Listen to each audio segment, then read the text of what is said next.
In 2002, Georgia-based chef and restaurant owner Paula Deen was debuted to the world for the first time on the Food Network with her original TV show, Paula Deen's Home Cooking. She would become known as the sweet Southern grandma of TV, cooking Southern comfort foods like fried chicken, cornbread, and often included copious amounts of butter in her recipes. Her show would garner impressive ratings, and in 2008, she was even made host of an additional Food Network TV show called Paula's Best Dishes. There was just something about Paula Deen that made her a great cooking TV host, be it the welcoming Southern drawl, or perhaps her overly kind demeanor, or maybe just the general granny aesthetic of the shows.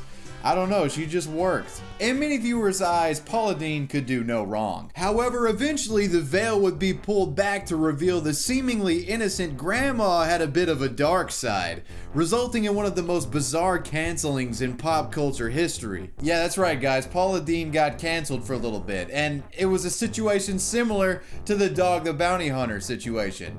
Paula Deen dropped the N-bomb. In today's video, we're going to take a closer look at the events surrounding the 2013 N-word controversy, see how it affected her career, and if she ever recovered from it. Before we get started, I want to let you guys know the video is sponsored by the folks over at The Ridge. The Ridge makes these sleek, minimalist wallets. These things are great. They're made out of metal. They get rid of all the clutter that comes with the traditional leather wallet. Best of all, it goes in your front pocket so you don't have to worry about it stabbing your butt cheek when you sit down, you know what I'm saying? In the Ridge shop, you'll find that the wallets come in various different types of metals. The one I've been rocking with is the burnt titanium, but there's plenty of options in there, so pick the one you like the best. I want you guys to check out that link in the description box. That's www.ridgewallet.com/wavy and use code WAVY to get 10% off your Ridge Wallet order, and that comes with free worldwide shipping. So click that link in the description box. Let's go ahead and get on to the video now. For the most part, Paula Deen had experienced a rather drama-free career up until 2013. Historically, the only criticism she had received in her career revolved around her excessive use of sugar and butter in some of her recipes.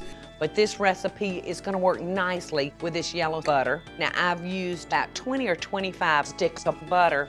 But seriously though, Paula Deen before 2013 seemed like one of the most innocuous people on planet Earth. Her Food Network shows were in heavy rotation in the early 2010s, and she had a plethora of endorsement deals with retailers and brands that sold her products. There was Paula Deen cookware and stuff like that that was sold in retail stores. And I myself worked at a grocery store during like the peak of the Paula Deen empire, and I remember seeing the magazine aisle was plastered with cooking magazines with Paula Deen's face all over them. She was like really on top of the world as far as this cooking shit went. But in June of 2013, everything came crashing down, and it all starts with one person, Lisa Jackson. Lisa Jackson was at one time a manager at one of Paula Deen's restaurants. The restaurant in particular was Savannah, Georgia-based seafood restaurant Uncle Bubba's Seafood and Oyster House. The Bubba in Uncle Bubba refers to Paula Deen's brother Earl Hires, which his nickname was Bubba. Yeah. Miss Jackson had quit the restaurant sometime in 2010, alleging she left because of a doctor's recommendation, claiming the job had been causing her stress-induced panic attacks. Years later in 2013, Lisa Jackson sued Paula Deen for sexual harassment and racial discrimination that she claims to have witnessed and experienced in the workplace. The sexual harassment claims were vague, but mainly alleged Paula Deen's brother Earl Hires had at times made inappropriate comments towards Lisa Jackson. The racial discrimination side of the suit claimed that Paula Deen habitually used racial slurs towards her employees, particularly the N-word. It's important to note that Lisa Jackson herself isn't black, but claims to have witnessed it on numerous occasions. Quote, "I may be a white woman, but I could no longer tolerate her abuse of power as a business owner, nor her condonation of Mr. Hires' despicable behavior on a day-to-day basis." In addition to the previous allegations, Lisa Jackson had also alleged that Paula Deen had at one time made a joke suggesting that for an upcoming wedding that was being held for Paula Deen's long-term assistant, a man named Brandon Branch, that the wedding should have a Southern plantation style theme with exclusively black male servers. Yeah, it's a lot being lobbed at Paula Deen, but was there any truth to these allegations being put forth by Lisa Jackson? Well, we would find out some information from Paula Deen herself in a deposition she was required to go to on May 13th of 2013. And let's get into that deposition. So now I'm going to read part of the deposition transcript between Lisa Jackson's attorney and Paula Deen. This particular segment is addressing the allegations that Paula Deen was using the N-word at her restaurant towards the staff members. The bold text is Lisa Jackson's attorney who's asking the questions, and the non-bolded text is Paula Deen's responses. I will be speeding up the audio for time's sake. Ms. Deen, have you told racial jokes? No, not racial. Okay, have you ever used the N-word yourself? Yes, of course. Okay, in what context? Well, it was probably when a black man burst into the bank I was working at and put a gun to my head. Okay, and what did you say? Well, I don't remember, but the gun was dancing all around my temple. Okay, I didn't feel real favorable towards him. Okay, well, did you use the N-word to him as he pointed a gun in your head at your face? Absolutely not. Well, then, when did you use it? Probably in telling my husband. Okay, have you used it since then? I'm sure I have, but it's been a very long time. Can you remember the context in which you've used the N-word? No. Had it occurred with sufficient frequency that you cannot recall all of the various contexts in which you've used it? No. Well, then, tell me the other context in which you've used the N-word. I don't know. Maybe in repeating something that was said to me. Like a joke. No, probably a conversation between blacks. I don't know. Okay, but that's just not a word that we use as time has gone on. Things have changed since the 60s in the South, and my children and my brother object to that word being used in any cruel or mean behavior. Okay, as well as I do. Are you aware that your brother has admitted to using that word at work? I don't know about that. All right, I'm not sure about that. Are you aware of employees or former employees of Uncle Bubba's who have testified that he frequently used the N-word to refer to staff? And at this point in the conversation, Paula Deen's attorney steps in and objects. During the deposition, Paula Deen is also asked about the allegations of wanting to hold this Southern-style wedding with black servants as the employees of the wedding. And the transcript of that part is really long, but the too long didn't read version of it was Paula Deen admitted that she at one point visited a restaurant where most of the employees were black men dressed up very nicely, and she liked the service that she got there and wouldn't mind having a similar experience like that again. So yeah, she pretty much just admitted that she had a good experience at a restaurant where all the servers were black.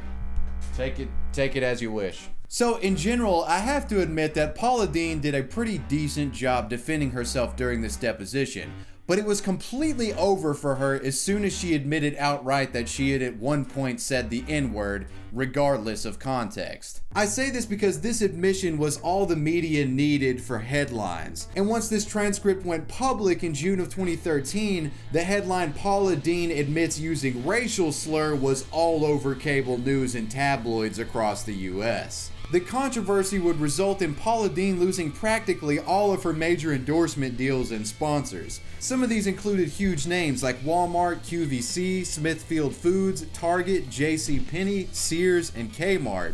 She also had to shut down the Bubba's Shrimp and Oyster spot because of the public backlash. And to top everything off, the Food Network canceled her programming indefinitely. So while Paula Deen is being completely destroyed by these headlines, the next thing she does is a round of apologies trying to get back public favor, on her side and hopefully wrangle in some of these brands. And I'm just going to show a bunch of apologies and appearances by Paula Deen here. I want to apologize to everybody for the wrong that I've done. I want to learn and grow from this. Inappropriate, hurtful language is totally unacceptable. If there's anyone out there that has never said something that they wish they could take back, if you're out there, please pick up that stone and throw it so hard in my head that it kills me. I believe that every creature on this earth, every one of God's creatures was created equal. I've made plenty of mistakes along the way, but I beg you, my children, my team, my fans, my partners, I beg for your forgiveness. Despite her apology, sponsors wouldn't go anywhere near her. Interestingly though, during the fallout from this controversy, her book sales skyrocketed, particularly for Paula Deen's Southern Cooking Bible, which in my mind represents fans of hers voting with their wallets in support of Paula, because there were certainly those who felt like she deserved forgiveness. And I mean, hell, give it some time, we all deserve a pathway to redemption. I think that's fair enough. But in the immediate time frame around this, I certainly understand why people were upset. While there surely were people who were on the Paula Deen side and felt like she was being treated harshly, they were in the minority. The majority felt like she needed to be canceled. And that's kind of what happened. Paula Deen's TV empire over 10 years in the making crumbled, and not only did she have to go through losing all of her corporate sponsors and Food Network deals, she was still tangled up in that lawsuit with Lisa Jackson. So how did that lawsuit end up? Well, Savannah, Georgia District Judge William T. Moore dismissed a portion of the lawsuit that contended former employee Lisa Jackson was a victim of racial discrimination. Judge Moore said that it was not the responsibility of the courts to mediate instances of friction between employers and their workers. He also ruled that Miss Jackson did not meet the standard for protection under federal law and said she was no more than, quote, an accidental victim of the alleged racial discrimination. Judge Moore also dismissed the sexual harassment portion of the lawsuit. So despite Paula Deen being completely canceled by public opinion and the mainstream media, the court case was completely thrown out. Lisa Jackson's suit against Paula Deen fell flat on its face. Honestly, Paula Deen could have probably countersued Lisa Jackson for all the damages that she incurred from the media, but her and her legal team just wanted to put this whole situation behind them and move on. Here's a quote from Paula Deen after the case was thrown out. "I am pleased that the judge dismissed the race claims, and I'm looking forward to getting this behind me now that the remaining claims have been resolved." So she may have avoided the lawsuit, but I mean, her brand was completely collapsed for the time being. During the time around this controversy in the summer of 2013, it seemed like Paula Deen was about to become another cautionary tale. Another name on the long list of people who dropped the N-bomb and got canceled. But as the years went on, slowly but surely, the brands forgot. The Paula Deen cookware reappeared in Walmart stores. Her books and magazines would appear back on the shelves. In 2015, she was invited on Dancing with the Stars. In 2016, she was on Family Feud with Steve Harvey. And eventually, Paula Deen was back on TV with her new cooking show, Positively Paula, this time on RFD TV. To this day, she hasn't returned to the Food Network, but she ended up actually buying the rights to the episodes of her shows that aired on that channel. It seems as though after Paula Deen got canceled, she slowly but surely was given a pathway to redemption, and I think that's really how it should be.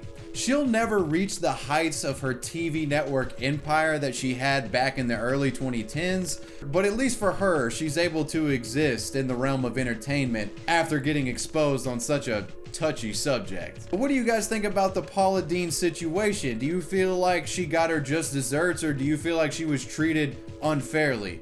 Let me know what you think in the comments section, and tell me who you want me to cover in the next video. Major shout out to my patrons, I appreciate you guys. Wavy Web Surf out, peace.